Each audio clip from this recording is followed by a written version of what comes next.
नमस्कार मित्रांनो. आज आपण एक देश आणि देशातली गुलामगिरी ह्या विषयावर बोलूया.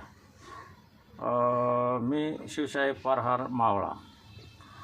तर आता आपल्याला हे जाणून घ्यायचं आहे की आता खरोखर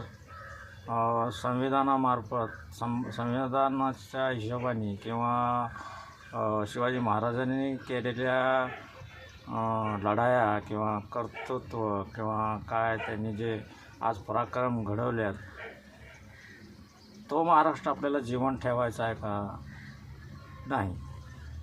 मग यातून हा प्रश्न विचारण्याचं कारण हे आहे की काय आपण जे आजकाल चाललं आहे, आपल्या हक्काचं हिसकावून घेऊन काही लोकांची, ज्याला आपण निवडून दिलं त्यांचीच घरं भरली जातात, करोडोमध्ये जातात, हेलिकॉप्टरमध्ये शेतात उतरू राहिले, असे काय म्हणजे घटना घडत आहेत.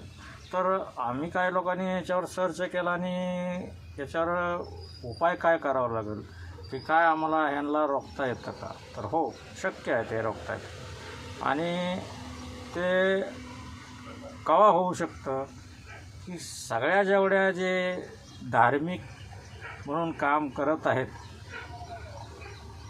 वेगवेगळ्या संस्था, त्या एकत्रित आल्या पाहिजेत. एकत्रित येऊन त्यांनी फक्त पहिले महाराष्ट्र आणि महाराष्ट्रातली जनतेचा विचार केला पाहिजे आणि नंतर मग यांच्या मागं आपण लागू शकतो. ह्यांच्याच भाषेत आपण उत्तर देऊ शकतो. आता मी सांगतो, पंडित जवाहरलाल नेहरू झाले, महात्मा गांधी झाले, यांनी शांतते आपला न हिंसा करता आपलं हे केलं,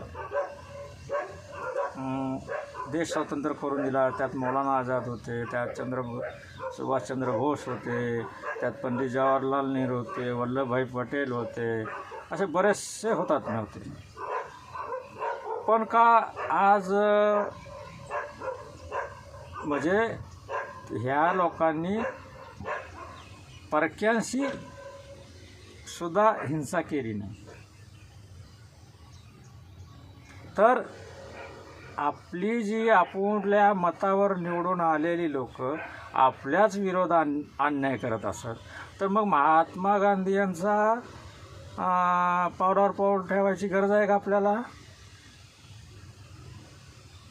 आता आपल्याला काहीतरी चेंज करावं लागेल ना. मग कोणाच्या मार्गावर जायचं आहे.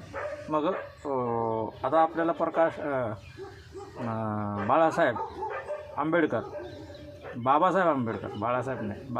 आंबेडकर त्यांनी आपल्याला एक संविधान दिलं आहे आणि त्याचा आपल्याला उपयोग करायचा. संविधानामार्फतच ह्यांच्या मागं लागायचं. दुसरी गोष्ट, शिवाजी महाराजांचा इतिहास आज बदलून टाकला आहे नाही की ते औरंगजेबाच्या विरोधात होते, त्या अमक्याच्या विरोधात होते, ते तमक्याच्या विरोधात होते, ते सोडा. पण शिवाजी महाराज प्रथम दर्शनीय मी दर्शना सांगतो की ते जातीभीतीच्या नावावर कधीही त्यांनी मोगलांशी म्हणा कुणाशीही युद्ध केलेलं नाही. त्यांनी फक्त महाराष्ट्र हितासाठी सगळ्यांना बरोबर घेऊन जसंच तसं उत्तर दिलं. म्हणून आपल्याला ह्या दोन, एक संविधान आणि एक आमचे छत्रपती शिवाजी महाराज यांच्या मार्गाने आम्हाला पुढं जावं लागेल.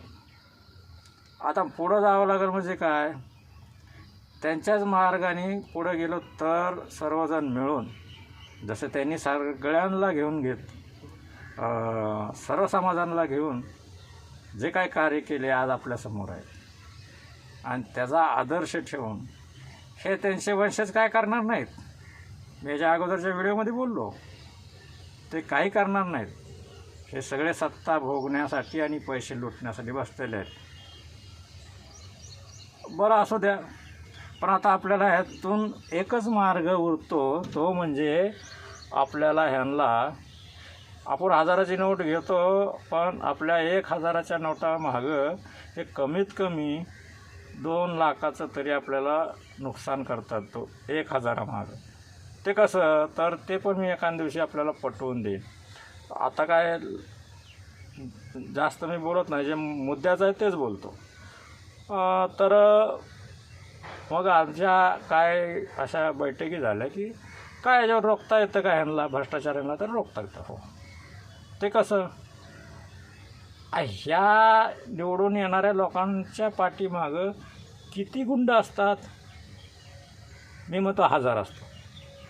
तर आपली लोकसंख्या, आम जनतेची लोकसंख्या किती असते, त्रस्त झालेल्यांची लोकसंख्या किती आहे.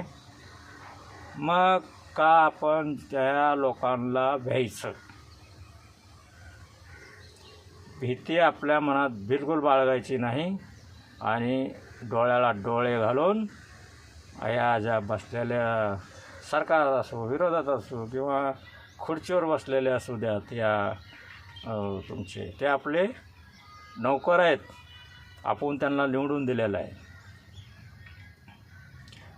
त्यामुळं ह्यांना अल्टिमेट द्या 15 दिवसाचा. आणि जर अल्टिमेट न जुगारता 10,000, 15,000, 5,000 लोकांनी एकत्र येऊन ह्यांना उठता बसता येता न येणाऱ्या जाग्यावर ज्यावेळेस आपण फटकारू त्यावेळेस हे सुधारतील आणि विचारसरणी सोडून देतील की आपल्याला आता राजकारण नको. आणि हा एकच पर्याय आहे की प्रत्येक ठिकाणी, प्रत्येक तालुक्यात, जिल्ह्यात हे झालं पाहिजे. म्हणून किती लोक माझ्याशी बोलण्याशी सहमत आहे हे मला सांगा. त्याच्यानंतर आपण सर्व मिळून बसू, बैठक करू आणि ह्याच्यावरचा मार्ग काढू. जय महाराष्ट्र, जय संविधान. नंतरच्या व्हिडिओत आपण बाकीचं काय बोलूया, फक्त महाराष्ट्र हितासाठी. जय महाराष्ट्र.